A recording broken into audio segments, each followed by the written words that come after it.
আমি ডাক্তার সুলতানা মেফতাহুল জান্নাত। আমি লিভার ও পরিপাকতন্ত্র বিশেষজ্ঞ, 250 শয্যা বিশিষ্ট জেনারেল হাসপাতাল ঝিনাইদহে কর্মরত আছি। আসলে এখন শীতের পরপরই তো আমাদের বসন্তকালে গরম পড়া শুরু করেছে একটু বেশি, মানে হঠাৎ করে শীত, শীতের পরেই হঠাৎ করে গরম। এই সময়টা ঠান্ডা কাশি, এই আবহাওয়া চেঞ্জের জন্যই এগুলো হয়। যে আবহাওয়াটা যেহেতু হঠাৎ করে চেঞ্জ হয়, এই আবার হচ্ছে ধুলাবালি এই সময় বেশি থাকে। ধানের এখন প্রায় জমিতেই দেখা যাচ্ছে ধানের ফুল, অনেকে এইগুলো বিভিন্ন পরাগরেণু থেকেও, এগুলো যাদের অ্যালার্জির সমস্যা তাদের তো হয়ই, এবং হঠাৎ করে আবহাওয়া চেঞ্জের জন্য ঠান্ডা কাশির প্রকোপটা খুব বেশি হয়।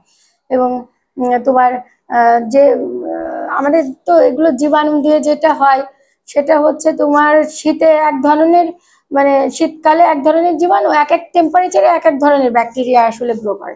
তো হচ্ছে শীতে অত বেশি ব্যাকটেরিয়া গ্রো করতে পারে না, কিন্তু গরম পড়লেই সেই ব্যাকটেরিয়াগুলো বেশি, তাদের মাল্টিপ্লিকেশন হয়, সেই ব্যাকটেরিয়া দিয়ে আক্রান্ত মানুষ বেশি হয়।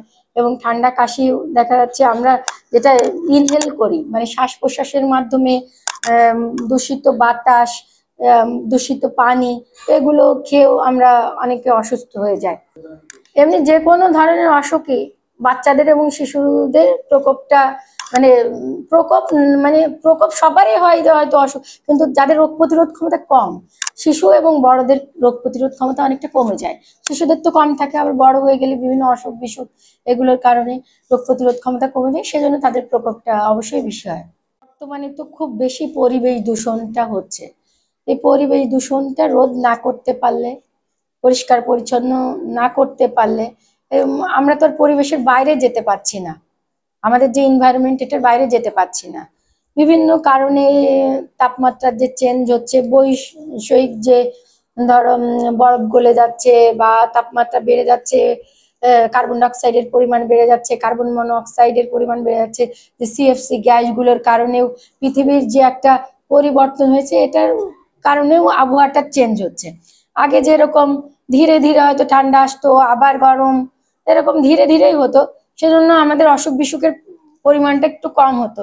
এখন আবহাওয়াটা চেঞ্জ হয়েছে, প্লাস পরিবেশ অনেক বেশি দূষিত। আমাদের আবহাওয়াটা এই দূষিত হওয়ার কারণে এগুলো বেড়েছে। এখন অবশ্যই আমাদের দূষণটা রোধ করতে হবে। এটা হচ্ছে সাধারণত ভাইরাস দিয়ে হয়, ইনফ্লুয়েঞ্জা ভাইরাস। এটা হচ্ছে ভাইরাস দিয়ে হলে সবার মধ্যেই ছড়িয়ে পড়ে, একজন থেকে। আমাদের তো মানে হাঁচি কাশির মাধ্যমেই ছড়ায় এটা, তাহলে আমাদের হাঁচি কাশি এগুলো হচ্ছে হলে একজন থেকে একজন ছড়াবেই। আর একটা জিনিস আমরা করতে পারি, যে আমরা যখন বাইরে যাচ্ছি বা কোথাও, মাস্ক ব্যবহার করতে পারি। একজনের হলে মাস্ক ব্যবহার করতে পারে সে, এবং হাত বারবার ধোয়া। যেরকম করোনাও আমাদের শ্বাসকষ্ট হয়েছে করোনাতেও, তো তখনও আমরা হাত ধুয়েছি, তারপর হচ্ছে মাস্ক ব্যবহার করেছি। আসলে সব, মানে আমাদের সবাইকে একটু সচেতন হতে হবে যে এই দেশটা তো আমাদের সবার, দেশটা পরিষ্কার পরিচ্ছন্ন রাখা এবং আমাদের কেমিক্যাল মুক্ত রাখা, তারপর হচ্ছে ময়লা আবর্জনা স্থানে ফেলা, এগুলো করতে হবে। আর হচ্ছে আর একটা জিনিস নিয়ে বেশ একটা সমস্যার মধ্যে এখানে আমরা দেখি, যে পেশেন্টরা যারা আমাদের কাছে আসে সবাই অ্যান্টিবায়োটিক খেয়ে আসে। অনেক মানে গ্রাম্য ডাক্তার বা যেভাবে হোক বা ওষুধের দোকান থেকে তারা কেনে, না জেনেই খেয়ে ফেলে। ডোজ ঠিক থাকে না অনেক সময়, তারপর কতক্ষণ পর পর খাবে সেগুলোও ঠিক থাকে না। তো এই ক্ষেত্রে আবার যদি ব্যাকটেরিয়া দিয়ে হয়, ভাইরাস দিয়ে হলে এমনি এমনি ভালো হয়ে যায় পেশেন্ট, কিন্তু ব্যাকটেরিয়ার ক্ষেত্রে আমাদের অ্যান্টিবায়োটিকের দরকার হয়। সেই ক্ষেত্রে হচ্ছে এটা রেজিস্ট্যান্স হওয়ার সম্ভাবনা অনেক বেড়ে যায়, দেখা যাচ্ছে আমরা পরবর্তীতে ওই ওষুধে আর কাজ করে না। তো এই ড্রাগ রেজিস্ট্যান্স এগুলো এগুলো আমাদের দেশ ও জাতি এবং সারা পৃথিবীর জন্য এটা একটা হুমকি স্বরূপ, যে এটাই কাজ করছে না। তাহলে আমাদের আরো হায়ার অ্যান্টিবায়োটিক লাগবে, আরো পাওয়ারফুল অ্যান্টিবায়োটিক লাগবে, এবং সেগুলোর দামও বাড়বে।